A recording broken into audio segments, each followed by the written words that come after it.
Entrevista do dia. A nossa entrevista do dia hoje é com o empresário Edinaldo Torres Júnior, que foi convidado pela nossa produção para falar justamente dos desafios que os empresários estão enfrentando neste momento de pandemia. Seja bem-vindo aqui ao nosso programa, viu?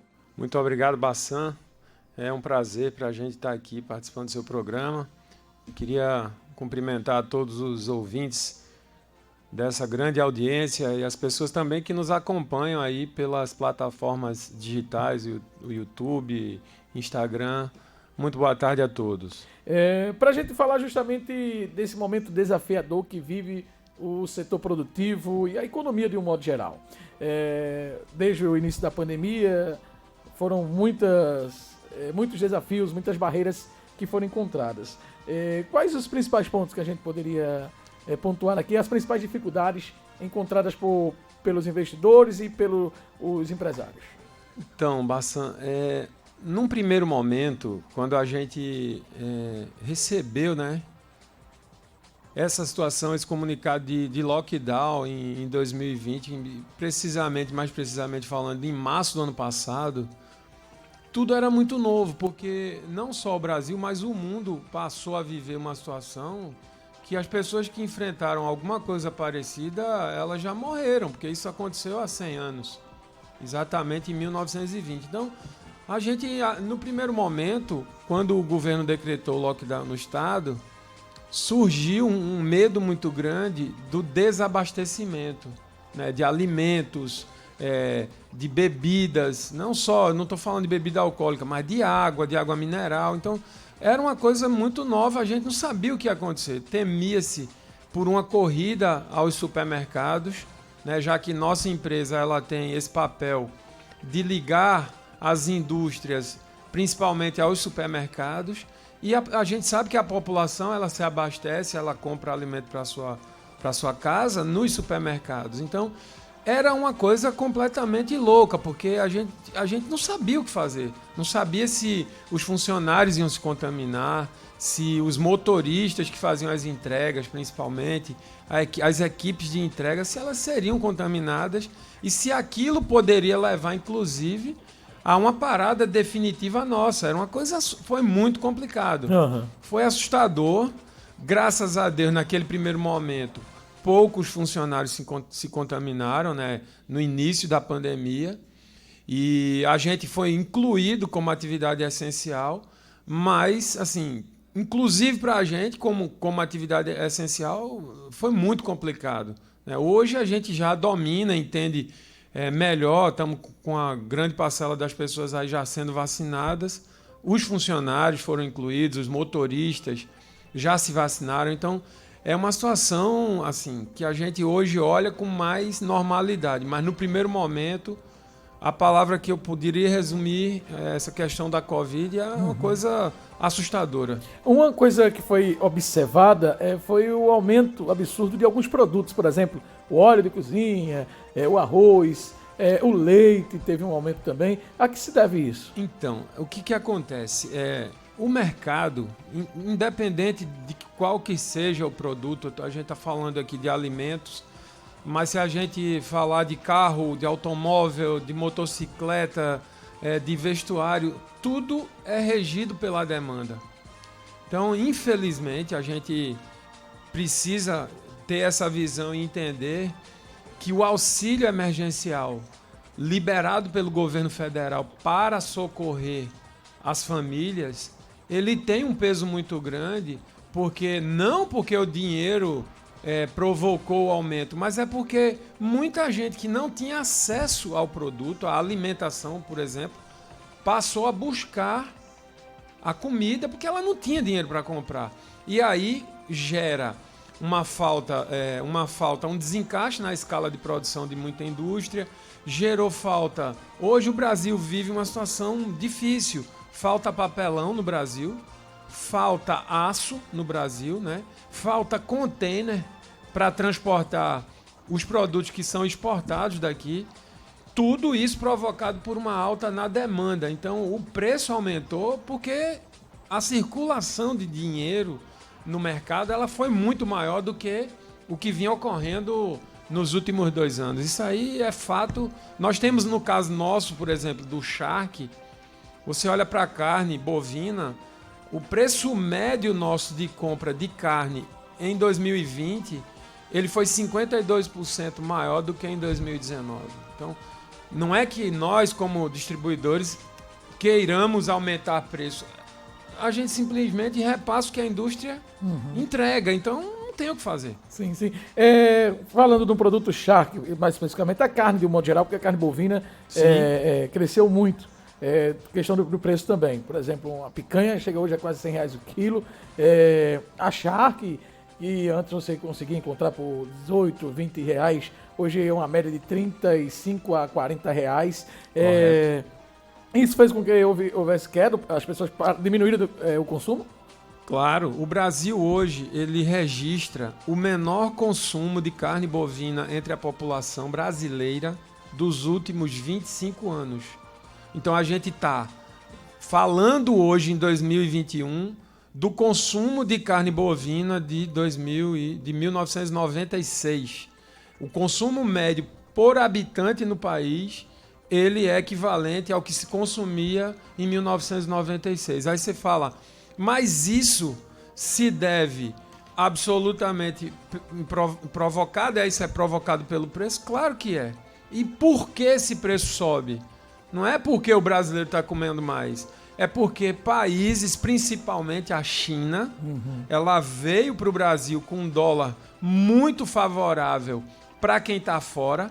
Porque se eu tinha $1 há um ano atrás, eu tinha praticamente R$6 para comprar carne no Brasil ou qualquer outra coisa. Então, o dólar valorizado e o real desvalorizado fomenta as exportações. Então, tem um exemplo que eu posso dar para quem está nos assistindo e nos ouvindo agora, que é uma carne, um corte de carne muito popular chamado bananinha, que é um pedacinho de carne que sai entre uma vértebra e outra do boi, da costela bovina. Essa carne no Brasil ela estava sendo vendida a R$14 o quilo. A China hoje paga $10 nesse produto. Então é muito difícil para a indústria ela atender o mercado interno recebendo R$14 por um quilo, quando ela tem venda a R$51 o quilo. Então isso é que provoca o desequilíbrio, no caso da carne, muito principalmente da carne, é o aumento nas taxas de exportação. O Brasil exportou carne esse ano e o ano passado como nunca exportou. Para quem ligou o rádio agora, nós estamos conversando com o empresário Edinaldo Torres Júnior, falando sobre os efeitos da pandemia no setor produtivo. Quando a gente fala assim, o brasileiro está consumindo menos carne, né? Vamos trazendo para a política, por exemplo, quem já foi do governo Dia, aí diz assim, a culpa é do presidente. O governo federal tem alguma intromissão nisso? Tem ajudado o setor produtivo nesse sentido? Se a gente fosse, eu acho que ninguém tem o direito de julgar outra pessoa. Nós não estamos julgando aqui, pelo amor de Deus, isso é uma opinião minha, é o que eu penso. Sim. Se existe um culpado pelo que ocorre no mundo e no Brasil também, é quem deixou esse vírus se difundir. Então, esse vírus ele vem de uma origem não controlada, porque você sabe que tem uma doença matando pessoas, você identifica, médicos alertam isso 90 dias, 120 dias antes, e as fronteiras continuam abertas, os aeroportos daquele país continuam abertos, as pessoas contaminadas voando e levando essa doença para o mundo. Então, politicamente, se a gente for fazer uma análise política, eu acho que nenhum político, nenhum prefeito, nem o próprio presidente da República, nenhum governador é culpado de nada. As pessoas vão ser julgadas pela maneira que combateram a doença. Né? A gente vê isso aí, existe uma CPI hoje instalada no Senado Federal, tentando encontrar uma justificativa para dizer que o país não combateu a doença, que, na minha opinião, eu discordo. Tá? Eu tenho a minha opinião. O presidente ele tem os defeitos dele, ele fala o que ele quer, ele tem isonomia para dizer o que ele quer. Agora, os atos, eu acho que quem tem que responder pelo que aconteceu durante a condução do combate à pandemia são as pessoas que receberam o aval do STF para fazer isso, que são os prefeitos e governadores. Uhum. O governo federal, eu acho que cumpriu o papel quando ele injetou na economia aí uma fortuna, dinheiro para resgatar um continente, foi jogado no bolso da população brasileira e nos cofres, principalmente das prefeituras e dos estados. Então, na minha opinião, eu não acho que o presidente da República ele pode ser responsabilizado por nada do que acontece. Ele não criou a doença. Na primeira onda houve o pagamento do auxílio no valor de R$600, o que contribuiu para que alguns setores não sofressem tanto abalo. Como está o momento atual, passado um ano e alguns meses da pandemia, o cenário é de estabilidade, a tendência, eu diria que o pior já passou e vai melhorar, ou a tendência é piorar? Bassan, é minha opinião outra vez. Sim, tá? sim. O mundo, quando a gente fala o mundo, nós estamos falando de todas as nações do planeta. Enfrenta um problema. O que a gente vê no Brasil são notícias plantadas por uma imprensa que se desabasteceu financeiramente de recurso público e passou a atacar as ações, para mim, indeliberadamente do governo. Eu acho que o que a gente não estou defendendo ninguém. Entendo. Eu acho que a gente precisa ser justo. Quando o cara fala besteira, tudo bem, ele fala. Mas a gente precisa olhar para o macro, para a situação da população do Brasil. A gente hoje tem a possibilidade de chegar no final de 2021 com praticamente 2/3 da população brasileira vacinada. A expectativa do mercado, inclusive do mercado financeiro, isso é o que dizem bancos, e é isso que a gente escuta de análises financeiras, é que o cenário futuro não é um cenário de crescimento, é um cenário de explosão de demanda, de explosão de consumo, porque quando disser, acabou, você agora pega a tua máscara, queima ela, tu pode usar ela para fazer qualquer coisa, mas se tu não quiser ir para a rua de máscara, não precisa. Os Estados Unidos estão vivendo esse momento com 50% da população vacinada. Então, quando a gente chegar num patamar mais alto de vacinados, eu não tenho nenhuma dúvida que a retomada para uma normalidade e um crescimento econômico, ela vai ser muito maior do que o que é previsto. Porque, do mesmo jeito que a gente não previa o choque da notícia ruim, o choque positivo, ele vai ser muito grande. Eu acho que não dá para dizer. Não dá. Por sinal, baseando-se nisso, a previsão era que o PIB fechasse em queda.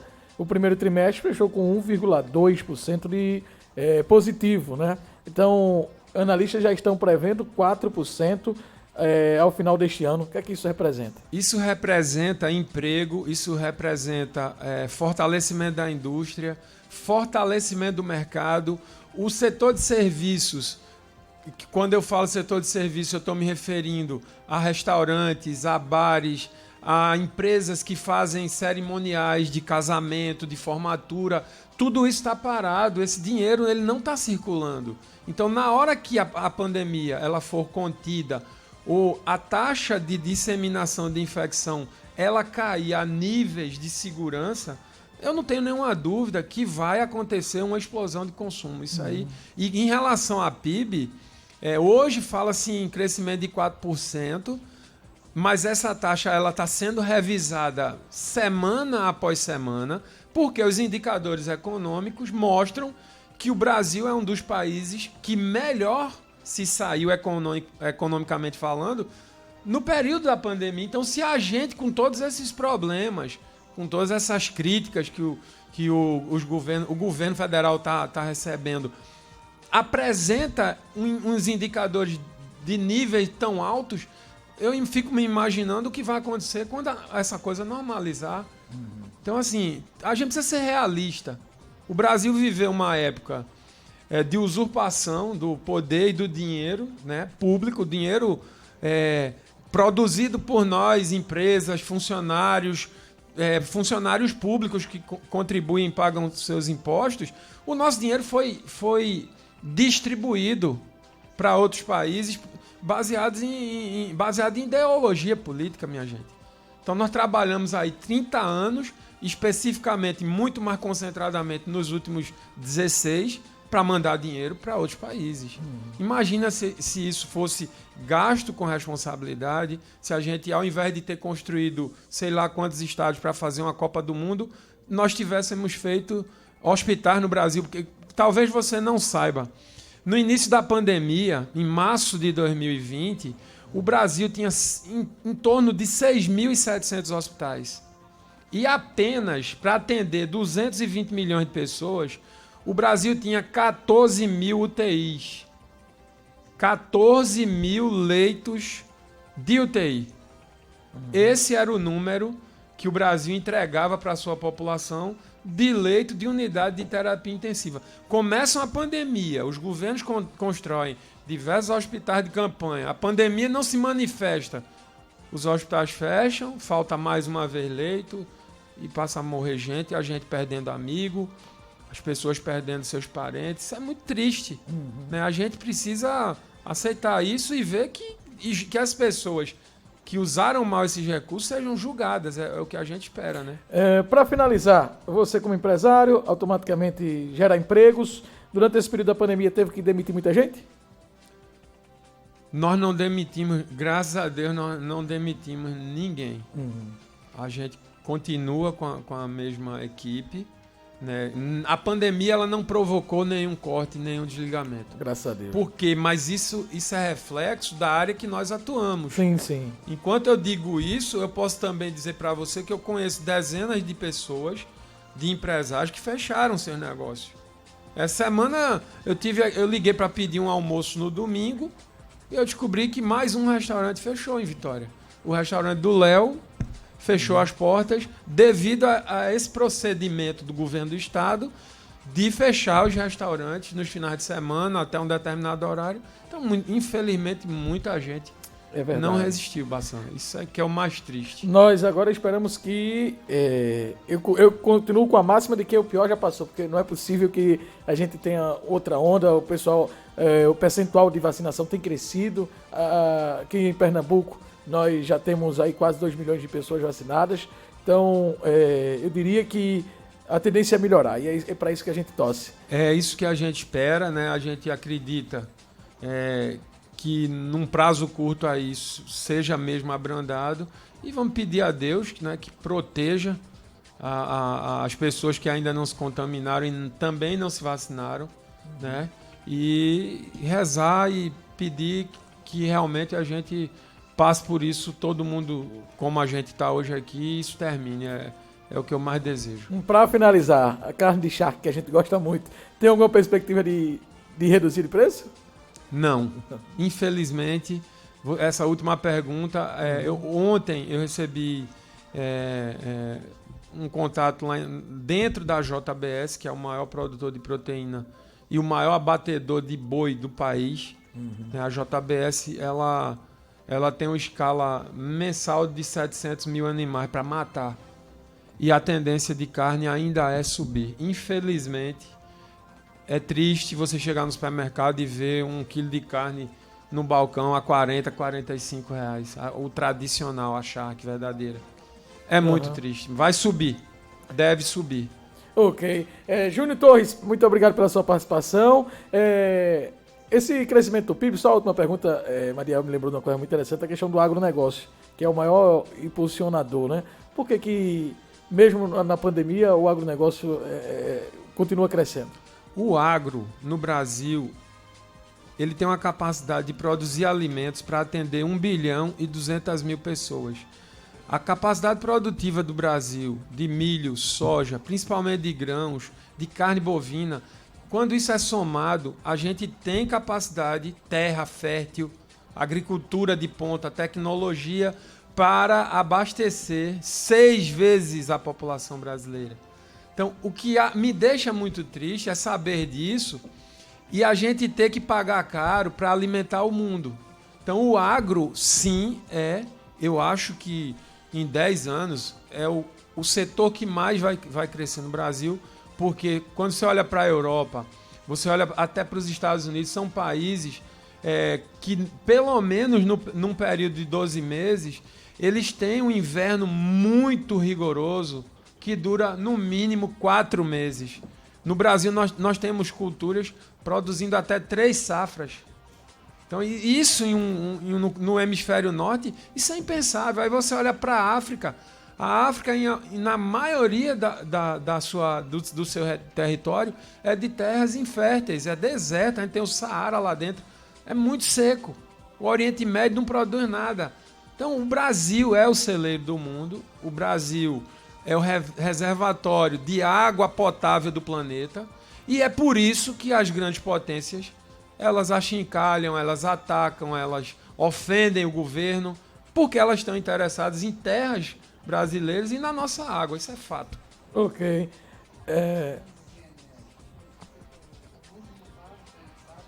Fala no microfone, Madiel, boa tarde. Boa tarde, Madi. E o que eu vejo é o seguinte, antigamente, muito tempo, o Enéas já dizia isso, né? O deputado federal Enéas, ele dizia o seguinte, que o mundo não está preocupado com o bem da Amazônia, é com os bens da Amazônia. Exato. Bem pontuado. Né? É uma situação, eu vou falar aqui para vocês, há 10 anos atrás, eu passei a viajar muito para os Estados Unidos, seguidas viagens, eu tinha um tio que morava lá, e eu me assustava com o preço da carne bovina.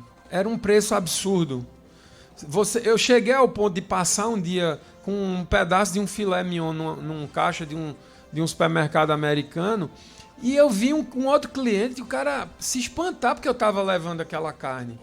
Então, na Europa é a mesma coisa. Você chega na Alemanha, você vai comer porco. Quando você encontra uma carne, é muito caro. E eu dizia, o brasileiro come bem e paga pouco. Nós estamos chegando agora.